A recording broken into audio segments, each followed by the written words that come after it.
सो hey guys, एक बार फिर से स्वागत है आपका इस प्यारे प्लेटफॉर्म एसएस एफर्ट में। आई होप आप लोग अच्छे होंगे और अपनी पढ़ाई भी बहुत अच्छे से कर रहे होंगे।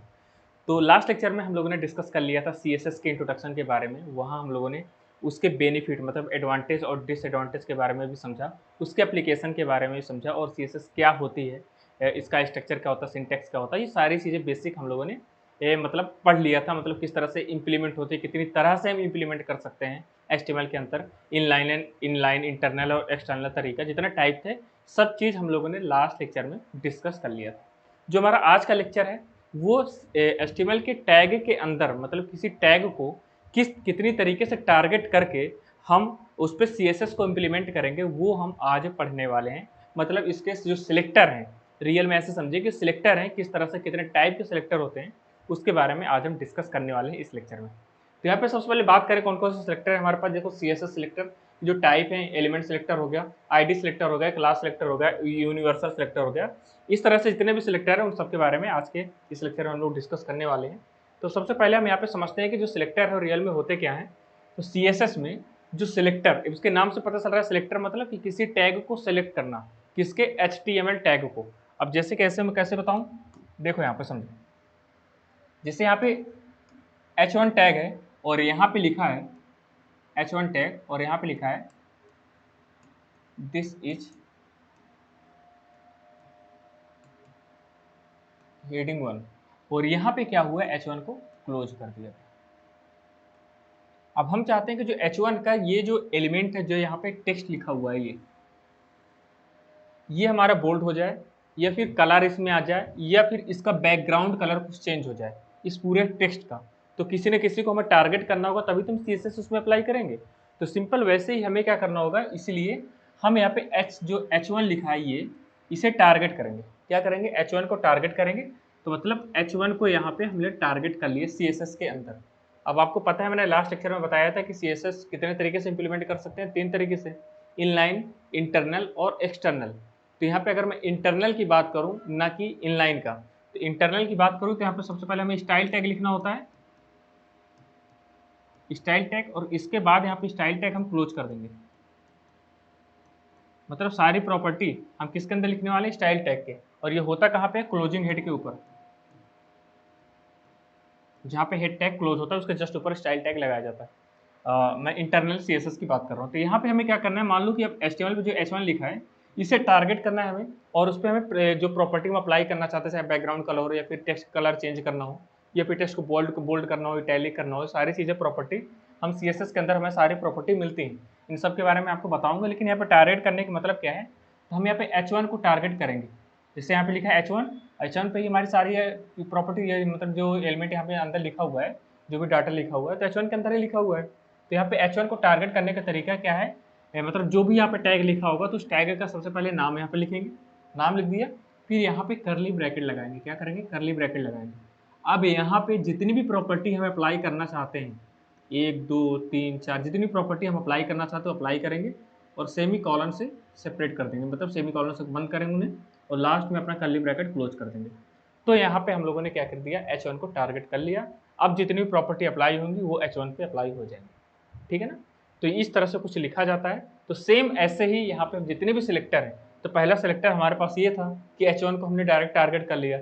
दूसरा सिलेक्टर कैसे हम किसी चीज़ में इम्प्लीमेंट कर सकते हैं। अब ऐसा तो है नहीं कि h1 एक ही होगा अपने वेब पेज में।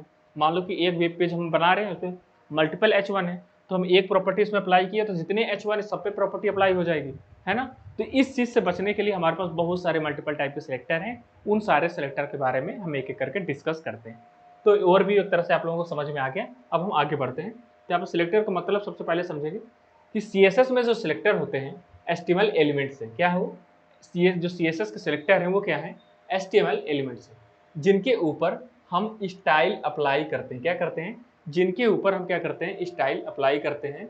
जिस तरह से जावा स्क्रिप्ट सिलेक्टर होते हैं उसी तरह से सीएसएस में भी सिलेक्टर होते हैं। अभी आप लोगों ने जावा स्क्रिप्ट पढ़ा नहीं है, सीएसएस यूनिट खत्म होते ही इसके तुरंत बाद हम अपने जावास्क्रिप्ट स्टार्ट करेंगे, जावास्क्रिप्ट। तो वहाँ पे भी हम लोग जावास्क्रिप्ट के बारे में इंट्रोडक्शन पूरा जितने भी ब्रीफ पॉइंट है सबको समझेंगे। तो यहाँ पे वेब पेज में स्टाइल अप्लाई करने के लिए सिलेक्टर का यूज किया जाता है। अगर आप वेब पेज पे जो सीएसएस है या फिर स्टाइल जो है सीएसएस की उसे अप्लाई करना चाहते हैं तो उसके लिए हमें सिलेक्टर का यूज करना पड़ेगा, क्योंकि बिना सिलेक्टर के हम किसी चीज़ में कैसे सेलेक्ट करके उसमें CSS अप्लाई कर सकते हैं। मान लो हमें किसी इमेज का बॉर्डर लगाना है तो ऐसे कैसे लगा देंगे भाई, पूरे वेब पेज में बहुत सारे एलिमेंट हैं, किस पे क्या अप्लाई करना है, हमें तो कुछ ना कुछ टारगेट करना पड़ेगा ना। तो इमेज को हम टारगेट करेंगे इमेज टैग को, और उस पर जो जो अप्लाई करना चाहते हैं, मान लो कि इमेज का जो है डार्क करना है या फिर उसका ब्लर करना है इमेज को, तो सारी प्रॉपर्टी इमेज पे लगा सकते हैं। तो इमेज टैग को टारगेट करेंगे तभी तो उसमें अप्लाई करेंगे उसकी प्रॉपर्टी को, इमेज की प्रॉपर्टी को। तो सेम है सर, टारगेट करने के लिए हमें क्या करना होता है, सिलेक्टर का यूज किया जाता है। यह एलिमेंट्स और अदर ऑर्गेनाइज्ड वर्ड का एक पैटर्न होता है। मतलब एलिमेंट्स और जितनी और भी प्रॉपर्टी, इनका क्या होता है, एक पैटर्न होता है जो ब्राउजर को उस एलिमेंट्स पर डिफाइन की गई डिजाइन स्टाइल अप्लाई करके शो कराता है। मतलब जो भी ब्राउजर पे पहले से डिफाइन किया गया है उसके अकॉर्डिंग, उस प्रॉपर्टी के अकॉर्डिंग उस टेक्स्ट पे अप्लाई करके हमारे वेब पेज में आउटपुट के फॉर्म में शो हो जाएगा जब भी हम CSS की कुछ भी प्रॉपर्टी किसी भी टैग पे इंप्लीमेंट करेंगे। तो यहाँ पे बेसिक यहाँ पे समझ में आ गया कि CSS में सिलेक्टर जो होते हैं, CSS में सिलेक्टर HTML एलिमेंट्स हैं जिनके ऊपर हम स्टाइल अप्लाई करते हैं। जिस तरह से जावास्क्रिप्ट सिलेक्टर होते हैं उसी तरह से CSS में भी होते हैं। तो एक तरह से हमें CSS का ओवरव्यू हम लोगों ने लास्ट लेक्चर में डिस्कस कर लिया था, और यहाँ पे छोटे छोटे पॉइंट है, इन्हें बस आपको समझते चलना है। बहुत ज़्यादा इसमें हार्ड नहीं है, बहुत ही आसान है। अब यहाँ पे जो हमारे पास CSS के अंदर जो सिलेक्टर होते हैं वो मल्टीपल टाइप के होते हैं। जैसे कि यहाँ पे देखो कुछ इंपॉर्टेंट सिलेक्टर हैं। जैसा सबसे पहले हो गया एलिमेंट सिलेक्टर, या फिर इसे बोलो टैग सिलेक्टर। क्या है, एलिमेंट सिलेक्टर, या फिर इसे बोल सकते हैं दूसरे नाम से टैग सिलेक्टर। दूसरा हो गया ID सिलेक्टर। कौन सा सिलेक्टर, ID सिलेक्टर। तीसरा हो गया क्लास सिलेक्टर। चौथा universal selector, group selector, and जो लास्ट हमारा 6 है वो है एट्रीब्यूट सिलेक्टर। तो एक तरह से देखिए हमारे पास कितने सिलेक्टर आ गए, 6 प्रकार के हमारे पास सिलेक्टर आ गए। आपके एग्जाम में पूछा जाता है कि CSS क्या होती है, इसे किस तरह से इंप्लीमेंट किया जाता है, और इसके सिलेक्टर को डिफाइन करिए। तो यहाँ पे तीन क्वेश्चन हमारे बन चुके हैं ना। CSS क्या होती है उसके बारे में डिफाइन करना है, फिर किस तरह कितने तरीके से हम इंप्लीमेंट कर सकते हैं वेब पेज में। तो 3 तरह से इंप्लीमेंट कर सकते हैं, इनलाइन, इंटरनल और एक्सटर्नल। और इसके कितने टाइप के सिलेक्टर होते हैं उस सिलेक्टर के बारे में भी आपको डिफाइन करना होगा।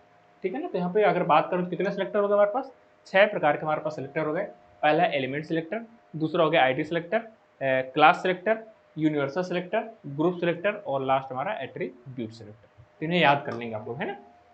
अब यहाँ पे एक एक करके सारे जो सिलेक्टर हैं इनके बारे में समझ लेते हैं कि एलिमेंट सिलेक्टर क्या होता है और किस तरह से HTML के अंदर इसे यूज किया जाता है, उसके एग्जांपल के फॉर्म में भी हम लोग समझेंगे। फिर यहाँ पे ID सिलेक्टर क्या होता है उसके बारे में थोड़ा सा डेफिनेशन के फॉर्म में कुछ रहेगा, थ्योरी फॉर्म में।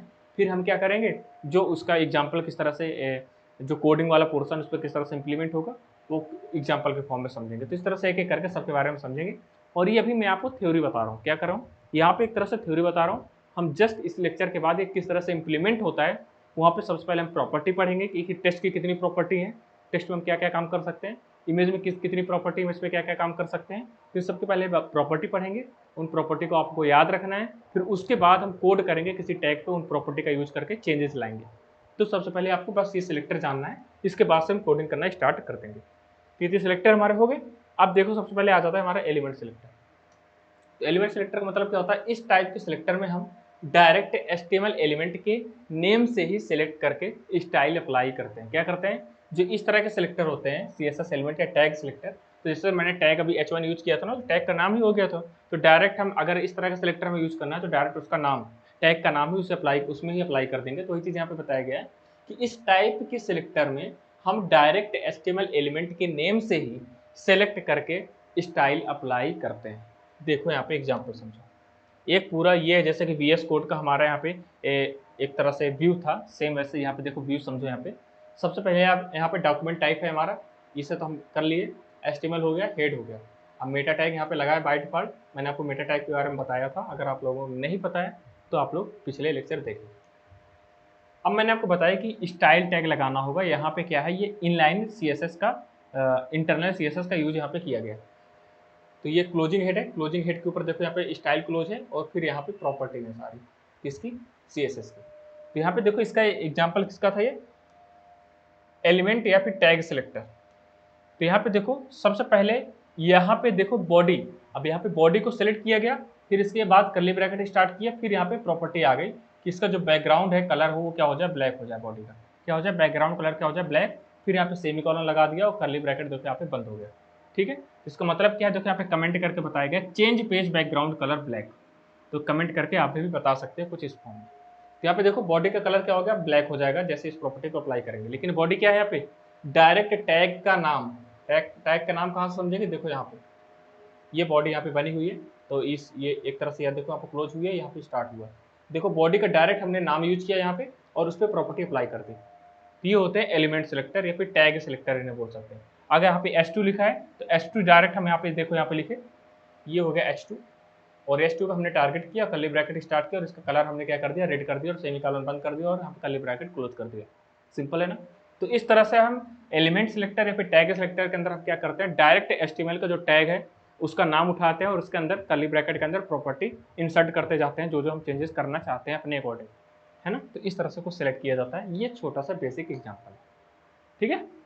अब यहाँ पे सेकंड हम बात करें तो सेकंड हमारे पास आ जाता है CSS ID सिलेक्टर। क्या हो गया, CSS ID सिलेक्टर। इन सब के बारे में आपको बताऊंगा, ये जो इतना है ये सब मैं कोड करके आपको बताऊंगा और लाइव यहाँ पर समझेंगे किस तरह से प्रॉपर्टी अप्लाई होते हैं। तो इसमें डरने वाली कोई बात नहीं है ना, कि हम एक तरह से ओवरव्यू बस यहाँ पे देखते जा रहे हैं, कोड हमें करना नहीं आ रहा है, इसमें डरने की कोई बात नहीं है। मैं सब आप लोग एक तरह से थ्योरी के फॉर्म में समझा रहा हूँ। जब ये वाला कॉन्सेप्ट आपका क्लियर हो जाएगा तब हम अगर कोडिंग सीखेंगे तो बहुत आसानी से सारी चीज़ें समझ पाएंगे, है ना, रिलेट कर पाएंगे। तो यहाँ पे देखो नेक्स्ट हमारा जो सिलेक्टर आ जाता है उसे बोलते हैं CSS ID सिलेक्टर। क्या बोलते हैं, ID सिलेक्टर। इसके अंदर क्या होता है उसे समझते हैं। ID सिलेक्टर HTML एलिमेंट में डिफाइन की गई ID के बेस पर एलिमेंट को सेलेक्ट करते हैं। किसके बेस पे, ID के बेस पे। ID के साथ डिफाइन किए गए एलिमेंट को सेलेक्ट करने के लिए इस चीज को आपको ध्यान रखना है। यहाँ पे क्या लिखा है, हैश ID नेम। क्या है, हैश ID नेम, हैश का यूज किया जाता है। मान लो कि जब भी आप आईडी की तरह आईडी की हेल्प से सिलेक्ट करना चाहते हो तो इसका मतलब क्या है, आप जब भी अभी तो हम लोग क्या करते थे, H1 लिखते थे, टैग्स को सिलेक्ट करना है डायरेक्ट H1 यहाँ पे लिखे और यहाँ पे प्रॉपर्टी लिख दिए,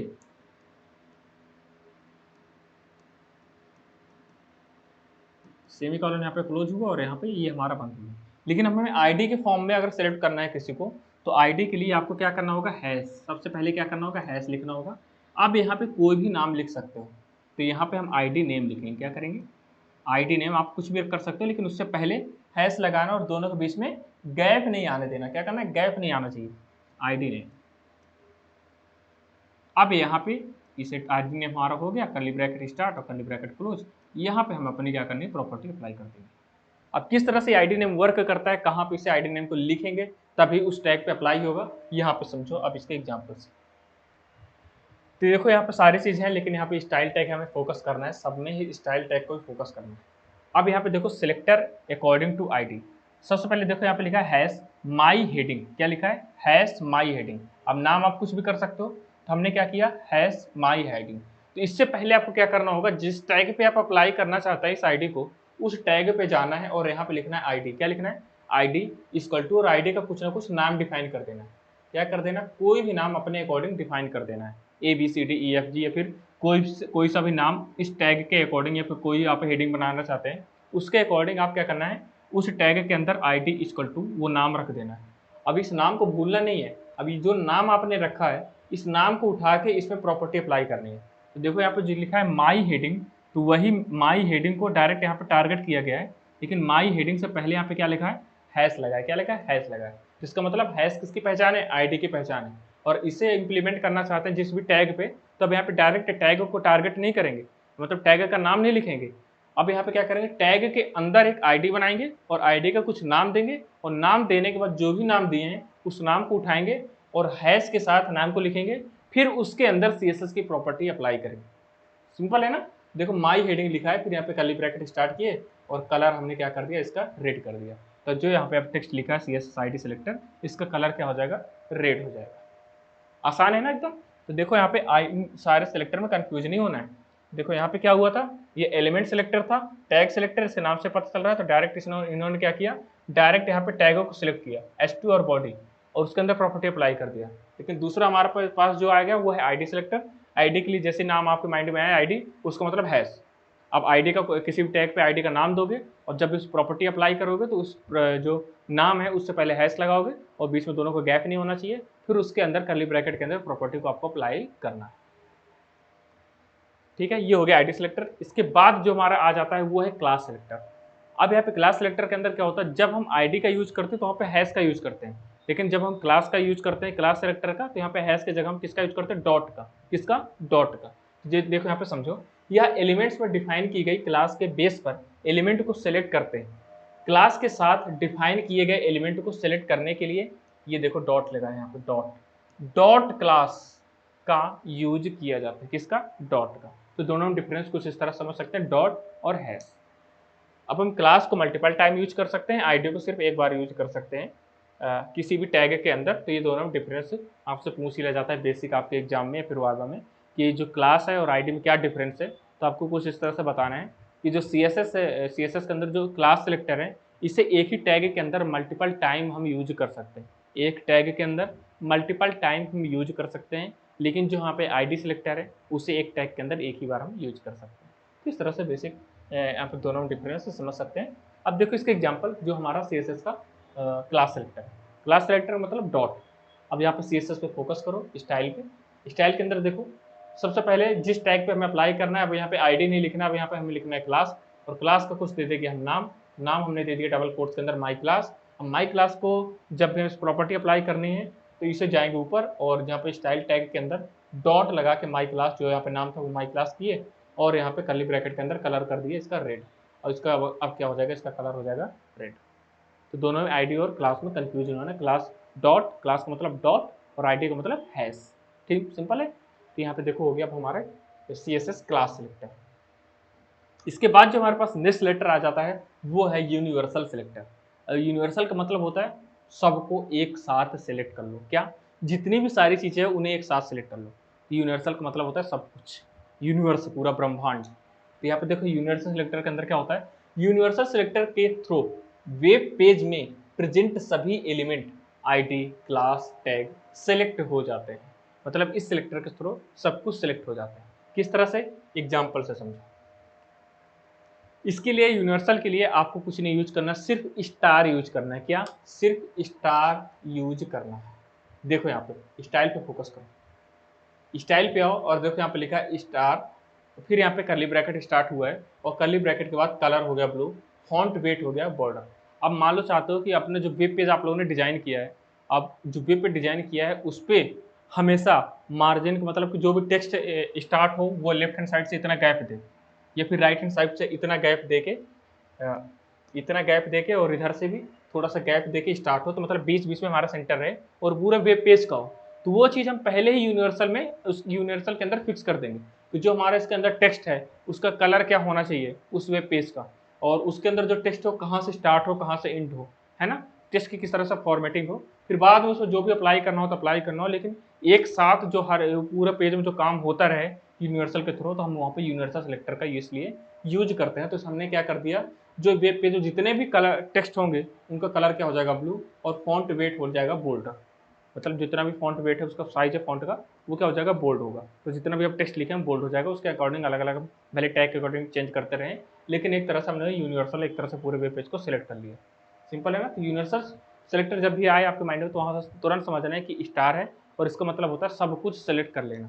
मतलब पूरे वेब पेज को पहले से चीज़ें बता देना कि भाई तुम्हें इस तरह से डिज़ाइन होना है, और जितने टैग हैं वो अपने मर्जी जो तुम्हें करना चाहते हैं, अपडेट करना चाहते हैं तो उनकी भी सुननी है, लेकिन सबसे पहले मेरी सुननी है। मैंने क्या जो फिक्स किया, जो भी प्रॉपर्टी मैंने दी है उसे अप्लाई करना अपने अंदर। ये सारी चीज़ें यूनिवर्सल क्या करता है, वेब पेज को बताता है।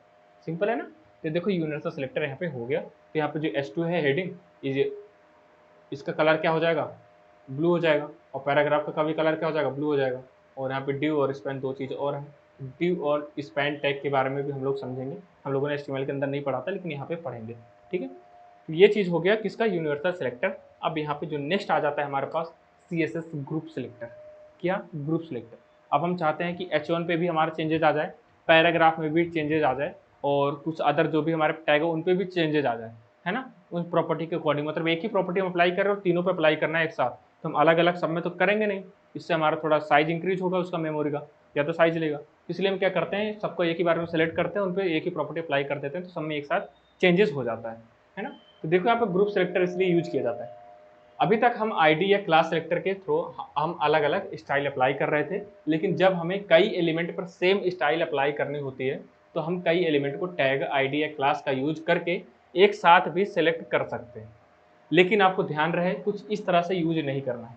Don't use it for same style. जैसे यहाँ पे देखो लिखा है हैश माई आईडी, और यहाँ पे क्या हो गया,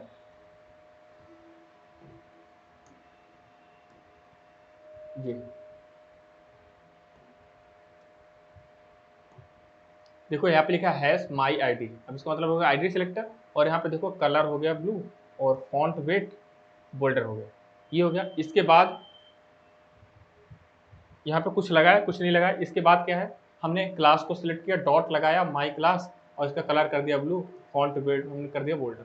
इसके बाद स्पैन, ये कलर हो गया, और फिर यहाँ पे फॉन्ट वेट बोल्डर। तो एक तरह से देखो तो यहाँ पे तीनों सिलेक्टर हम लोगों ने एक साथ ही यूज कर दिया, हैश, डॉट और यहाँ पे स्पैन टैग का डायरेक्ट मतलब एलिमेंट सिलेक्टर, तीनों तीनों टैग को एक साथ यूज कर दिया, तीनों सिलेक्टर को, एलिमेंट सिलेक्टर भी, क्लास सिलेक्टर भी और आईडी सिलेक्टर भी। लेकिन आपको इस तरह से यूज नहीं करना है, ये क्या है, गलत तरीका है। क्या है ये, गलत तरीका है, इस तरह से यूज नहीं करना है। तो सर किस तरह से यूज करना है, यहाँ पे समझो। इन्हें सबको क्या करना है, कॉमा से सेपरेट करना है आपको। जैसे हैश माई आईडी हो गया, फिर कॉमा लगाओ, फिर डॉट माई क्लास हो गया, फिर कॉमा लगाओ, फिर अदर जो भी सिलेक्टर, जो भी एलिमेंट आप यूज करना चाहते हो सिलेक्टर के फॉर्म में, उसका यूज करो। देखो यहाँ पे समझो कैसे, माई आईडी हो गया तो हैश माई आईडी, फिर कॉमा, फिर यहाँ पे क्लास का नाम है देखो डॉट माई क्लास, फिर कॉमा, फिर स्पैन। अब इस पे जितना भी आपको सिलेक्टर करना है, अब यहाँ पे कर्ली ब्रैकेट लगाओ, इसके बाद सारी प्रॉपर्टी अप्लाई कर दो, और लास्ट में कर्ली ब्रैकेट बंद कर दो। सिंपल है ना। कुछ इस तरह से समझ सकते हैं। यहाँ कैसे, यहाँ पे समझो, मैं यहाँ पे समझा रहा हूँ। आपको क्या करना है, मान लो आपको आईडी अप्लाई कर रहे हो, तो सबसे पहले माई आईडी हो गया, फिर कॉमा से सेपरेट कर दो, किससे, कॉमा से। फिर अब क्या करो, आपको क्लास पे अप्लाई करना है, तो माई क्लास, अब इसे भी कॉमा सेपरेट कर दो। अब यहाँ पे आ गया टैग को भी अप्लाई करना है, एलिमेंट सिलेक्टर भी, तो यहाँ पे स्पैन। अब यहाँ पे कर्ली ब्रैकेट लगाओ, सारी प्रॉपर्टी यहाँ पे लिखो, लास्ट अपनी कर्ली ब्रैकेट क्लोज कर दो। कहने का मतलब क्या, कॉमा से सेपरेट करो, तभी सारे हमारे किसके अंदर आएंगे, ग्रुप सिलेक्टर के अंदर आएंगे, और ये इसका सही तरीका है सिलेक्ट करने का। ठीक है, तो ये चीज़ आपको ध्यान रखना है। जब मैं आपको यहाँ पे कोडिंग करवाऊंगा तो यहाँ पे कंफ्यूज नहीं होना, मैं सारी चीज़ें वहाँ पे फिर से नहीं बताऊंगा सारी चीज़ें, बस आपको इसलिए मैं यहाँ पे थ्योरी बेस पे सारी चीज़ें समझा रहा हूँ। वहाँ पे डायरेक्ट हम कोडिंग करेंगे और उनका आउटपुट देखेंगे, बस थोड़ा बहुत इंट्रोडक्शन आप समझ सकते हैं।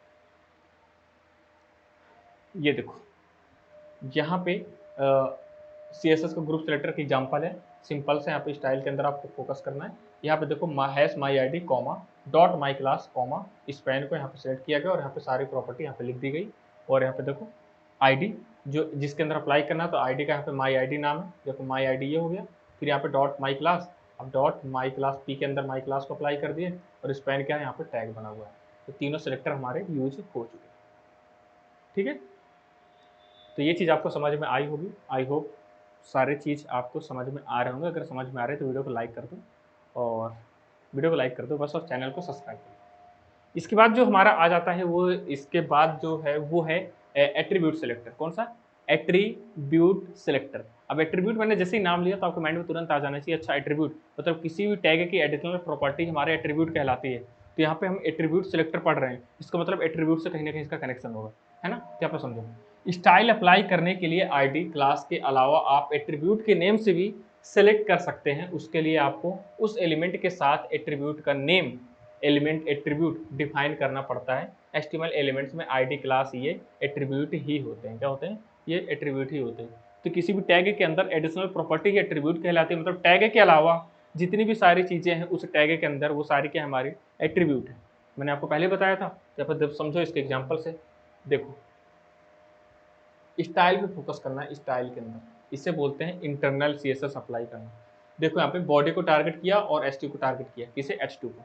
यहाँ पे बॉडी हमारा और यहाँ पे H2 के अंदर यहाँ पे टेस्ट इक्वल टू एट्रीब्यूट लिखा गया, टेस्ट इक्वल टू एट्रीब्यूट,